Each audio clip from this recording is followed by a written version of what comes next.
บทเพลงฝนตกนะคะเราจะมาเล่นคู่กันค่ะเรามาดูจังหวะกันก่อนนะคะแบมือซ้ายค่ะส่วนมือขวาถือแก้วค่ะนับจังหวะนะคะ1 2 3 4 1 2 3 4 1 2 3 4แล้วเราจะมาประกอบบทเพลงค่ะเอาแบบช้าๆก่อนนะคะฝนตกเปาะแปะมีแพะเดินมาแปลกใจจริงนะน้ำมาจากไหนมองซ้าย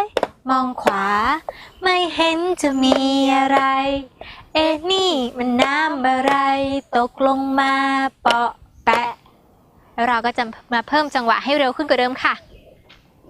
ฝนตกเปาะแปะมีแพะเดินมาแปลกใจจริงนะน้ำมาจากไหนมองซ้ายมองขวาไม่เห็นจะมีอะไรนี่มันน้ำอะไรตกลงมาเปาะแปะเบนยิมนี้นะคะสามารถเล่นได้หลายๆคนค่ะโดยให้นักเรียนยืนเป็นวงกลมนักเรียนทุกคนจะได้เล่นพร้อมกันค่ะ